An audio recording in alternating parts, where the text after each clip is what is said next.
I pulled it a little healed. That was good.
And then what you end up, I put a little bundle here, that's the char. So there's no wheat in this at all. It's all being thrashed out. And that's the char. Now back in the older days, that was used when they built a house for insulation reasons. They used to put it behind chimney breast and it used that for insulation reasons. Right, I'm going to stop now because they're taking this rather big steam engine back.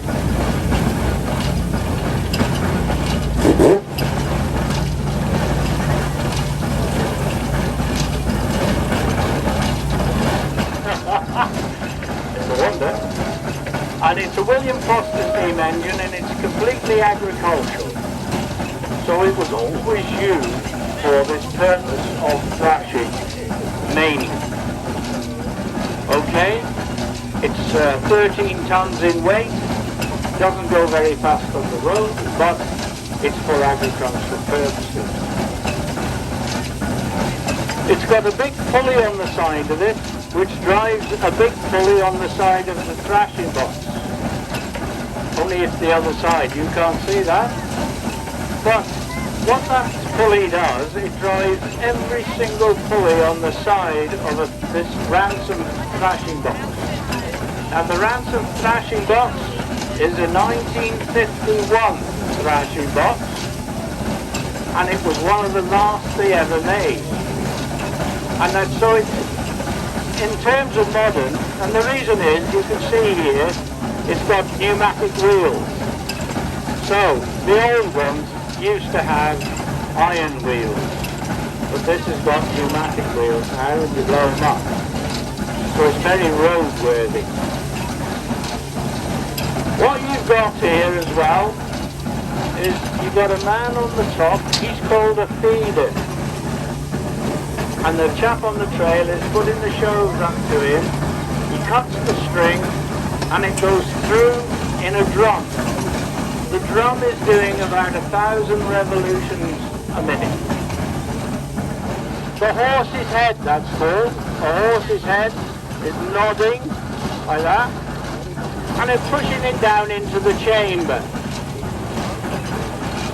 Then this device is very forceful, pushing it, that's why they call it a press as well.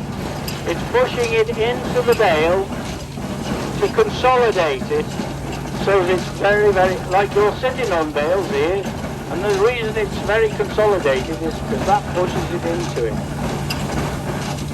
So, how do they separate the bales?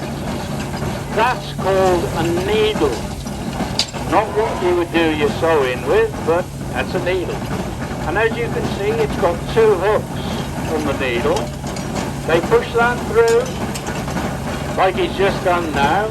The guy the other side loops the string around it, and you can use wire on this machine. You can use wire, but they use a string now. And then he pulls the string through, they tie it up, and the more the straw comes down, the more it goes along. But you see, when you get here, the string is very slack, very loose. Again, the reason it's called a press is because you wind it down to however dense you want it, and then it springs, and then you've got the string there.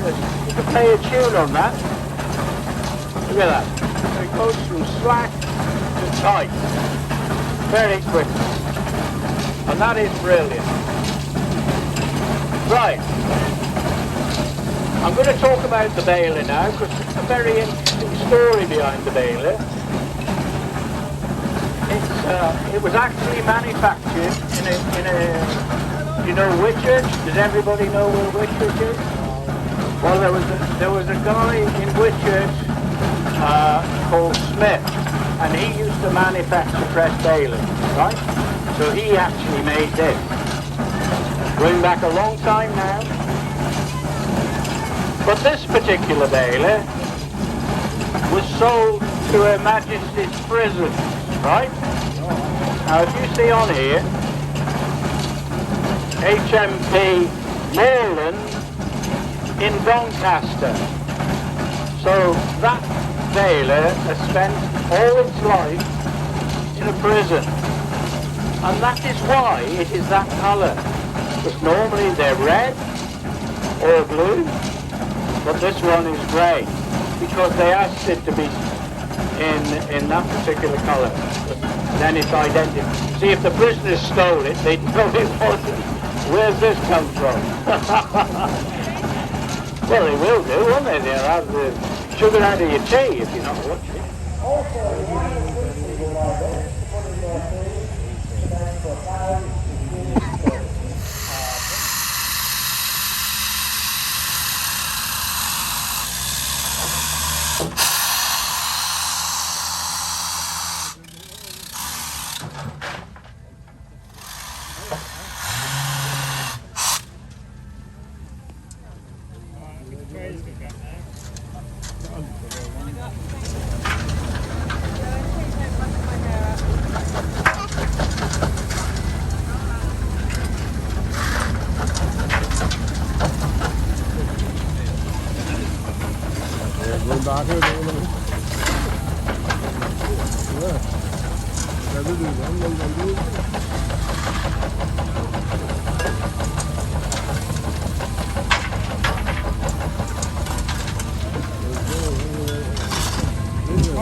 About 70 years ago, with all this very, very minute machinery. Basically, what we haven't got here this year is the great big boulder with the drill. Because what they did was they used to drill a great big boulder, blow it with dynamite, which you have to move back to the other side of those caravans, and it produced it down to about that level, alright? So basically, what we're going to do now, and I hope you're going to put some of these big ones in, is pick this up, take it to the crusher, and crush it and bring it, because that is a demonstration. I know it's not HS2, but it's showing you how they use this aggregate to put on the railway lines. They also use it on motorways, they do it on everything else. But and we export aggregates all over the world from this country because it's very hard rock. We produce very hard rock here, and so basically that's what this, only this is in a much smaller operation. And this little toy here, when I was a lad, I wanted one of these in the garden to play with. Right, so it goes on pressure from Mr. Wiles' pressure point.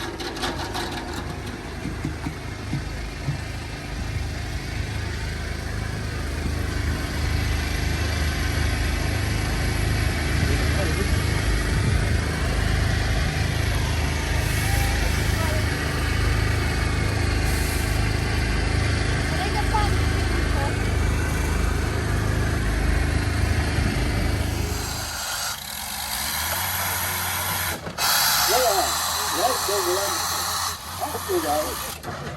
That's some big rock over there.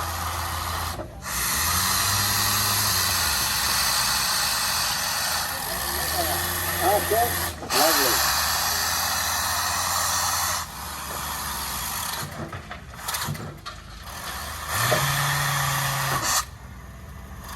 Right, so then it's taken in the trolley up to the trailer and it's sitting out on the trailer.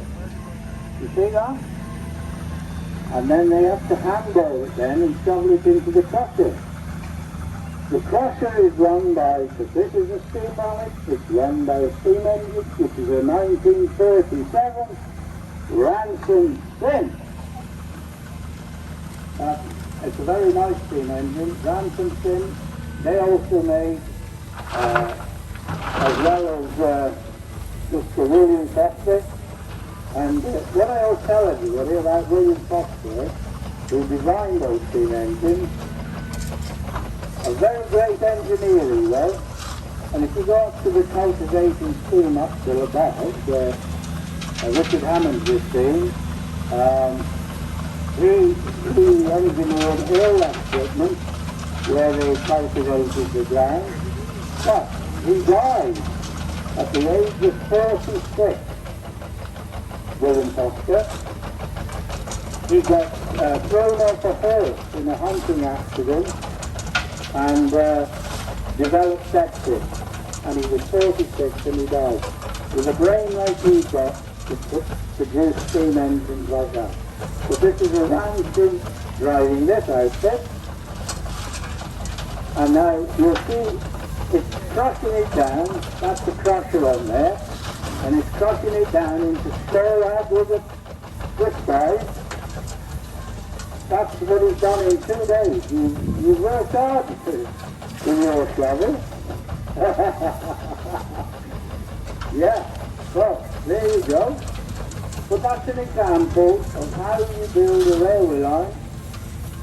Now you imagine the millions of tons HS2 are using for their railway line. Billions of tons, no, billions of pounds that's what it's up. Right. All paid by the taxpayer. Right.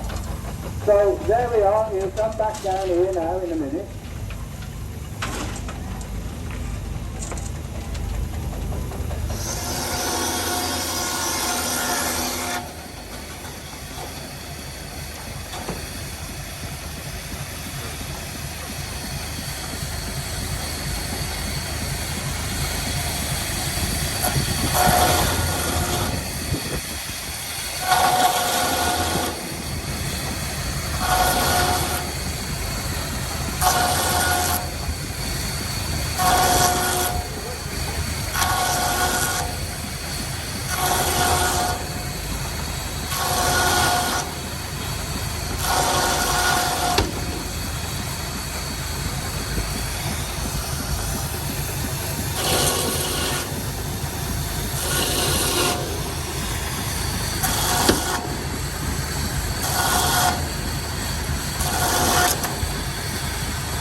AC. I can beat you on that one.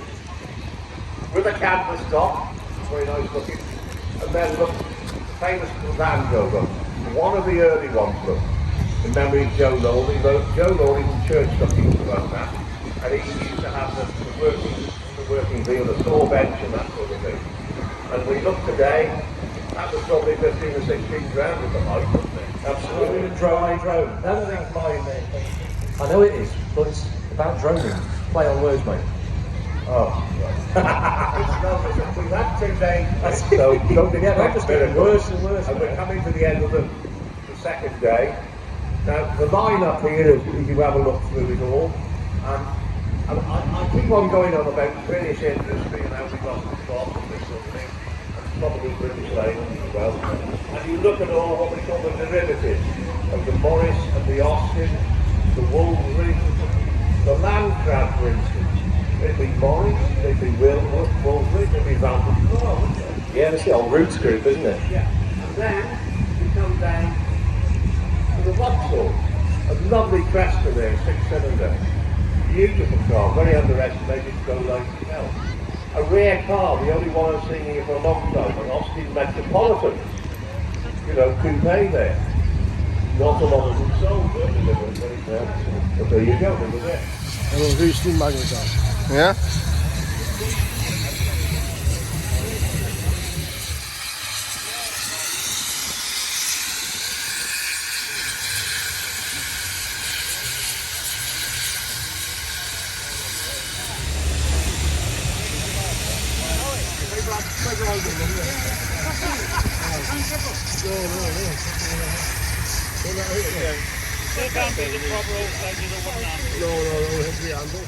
Ja?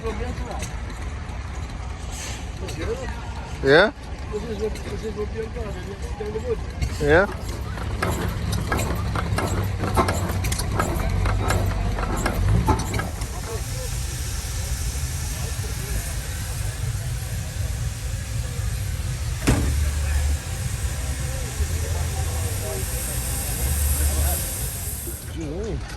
Ja?